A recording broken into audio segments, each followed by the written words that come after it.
Hello everyone, welcome to simple English. हमारा जो आज का टॉपिक है वो है ग्लिटरिंग इंग्लिश क्लास 5th की बुक से chapter a stupid fellow. Students, ये स्टोरी है गोपीचंद और उसके सर्वेंट कालू की। गोपीचंद कभी भी कोई दान पुण्य का काम नहीं करता, लेकिन उसका जो सर्वेंट है कालू, वो एक बहुत ही अच्छा इंसान है जो अपने मास्टर को ये चीजें रियलाइज करवा देता है कि उसने सारी उम्र धन इकट्ठा करके कितनी मूर्खता की, जबकि सारा कुछ यहीं रह जाना है, यहीं छोड़ के जाना है। ओके, चलो इस चीज को पढ़ते हैं। Gopichand was a rich and affluent person of the village Jagjitpur. Gopichand गांव जगजीतपुर का एक अमीर और प्रभावशाली व्यक्ति था। His business was large and had a large income. उसका जो व्यापार था बहुत बड़ा था और उससे बहुत अच्छी उसको इनकम प्राप्त होती थी। Gopichand had enough money and he did not feel an scarcity of any kind. Gopichand के पास पर्याप्त पैसा था और उसे कभी किसी चीज की कमी महसूस नहीं हुई। स्कैसिटी होता है कमी। However he was a greedy person, लेकिन फिर भी वो एक लालची इंसान था।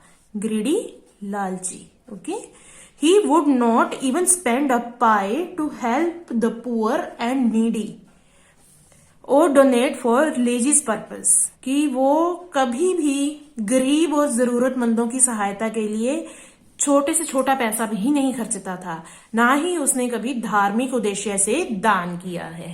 Okay, he had many servants। उसके बहुत से नौकर थे। one of them was Kalu. उनमें से एक था Kalu, who had been working with him for a long time। जो लंबे समय से उसके साथ काम कर रहा था। Gopichand loved him for his honesty and simplicity। Gopichand उसकी ईमानदारी और सादगी के लिए उसे बहुत प्यार करता था।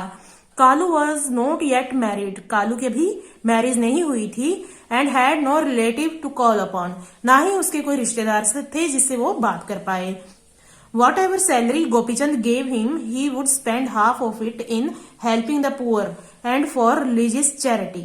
जो भी सैलरी गोपीचंद उसे देता था उसमें से आधा रुपया वो धार्मिक पर्पज से और गरीब लोगों की हेल्प के लिए खर्च कर देता था।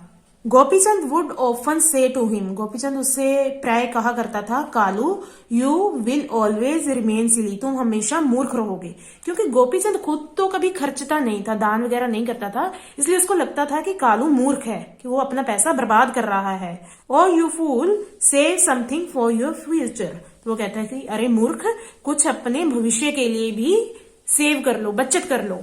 Kalu would always laugh and say. Kalu हमेशा उस पर हंसता और कहता, sir half of my life has passed in serving you. वो कहता है कि सर मेरा आधा जीवन तो आपकी सेवा करने में निकल जाएगा। Rest half would also pass peacefully in your company. और आधा जीवन भी आपकी संगत में अच्छे से गुजर जाएगा। Gopichand would often cut jokes at Kalu but Kalu would always keep smiling. Gopichand बहुत बार कालू का मजाक उड़ाता, लेकिन कालू हमेशा हंस के टाल देता। One day Gopichand brought 2 turbans for Kalu. एक दिन गोपीचंद कालू के लिए 2 पगड़ी लेके आया। टर्बन होते ना, पगड़ी, वो लेके आया। Why once to Kalu he said laughing, Kalu here are 2 turbans, one for you and other for the most stupid person you may come across। तो उसने वो पगड़ियां कालू को देते हुए कहा, एक तरह से मजाक कर रहा था, उसके पे कटाक्ष कर रहा था कि यहाँ पे 2 पगड़ियां हैं, एक तो तुम्हारे लिए और एक जो कोई तुमसे भी ज्यादा स्टूपिड इंसान तुम्हें मिले उसको दे देना। Whenever Kalu went out of his house, he would wear a turban on his head and would carry the other with him। तो जब भी कहीं कालू बाहर जाता उसके घर से, तो वो एक पगड़ी पहन लेता और दूसरी अपने हाथ में उठा के ले जाता। Gopichand would often ask him jokingly, did you meet any person more stupid than you.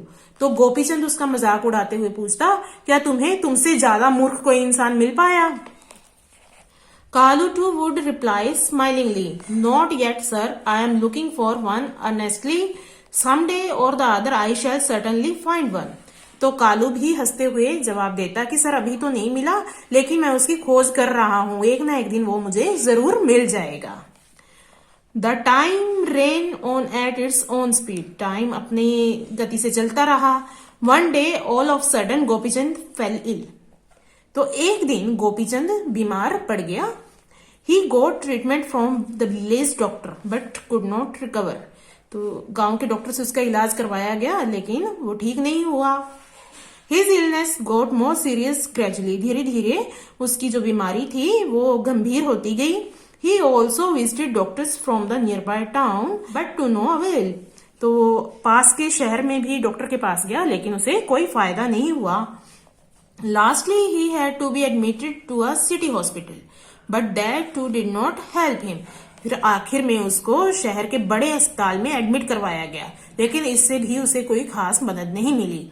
Gopichand sensed that he could not be saved, so he took discharge from the hospital and returned to his house. तो गोपीचंद को महसूस होने लगा कि अब वो बच नहीं पाएगा, तो उसने हॉस्पिटल से छुट्टी ली और वापस घर आ गया।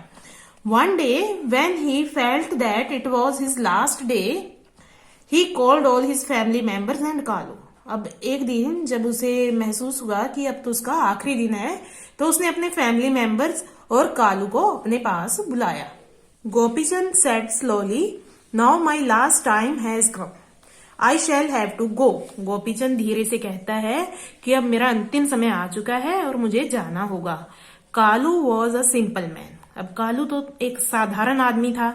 ही said, sir I shall accompany you on your journey.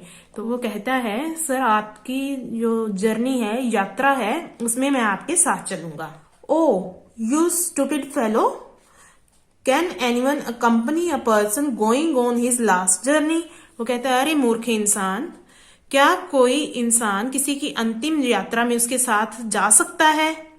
Said Gopichand seething with pain and grief in his eyes, I shall have to go alone. ये सारी बातें गोपीचंद बहुत ही दुख के साथ अपनी आंखों में आंसू भर के उससे बोलते हैं कि अपनी अंतिम यात्रा में मुझे अकेले ही जाना होगा। All right, no problem, but you must be taking all your wealth and gold with you, said Kalu innocently. तो जो कालू है बहुत ही इनोसेंटली, मासूमियत से कहता है कि ओके कोई बात नहीं, तो फिर आप अपनी जो दौलत और गोल्ड है उसको अपने साथ लेके जाओगे। Gopichand smiled mildly. तो गोपीचंद धीरे से हंसता है।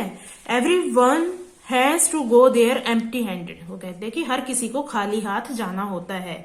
All my wealth, ornament, bungalow and cart would be left there.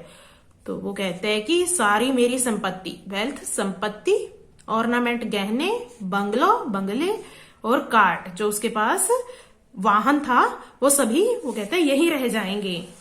Kalu handing him the other turban said, oh sir you are the only person eligible for this turban. तो अब कालू जो दूसरी पगड़ी थी, जो गोपीचंद उसका मजाक उड़ाते कहता था ना कि अपने से मूर्ख इंसान को देना, तो वो दूसरी पगड़ी वो गोपीचंद को देते हुए कहता है कि सर आप ही सिर्फ इस पगड़ी के असली हकदार हो। Who could deserve it more than you? आपसे ज्यादा इस पगड़ी को कौन डिजर्व कर सकता है, कौन इसको पा सकता है?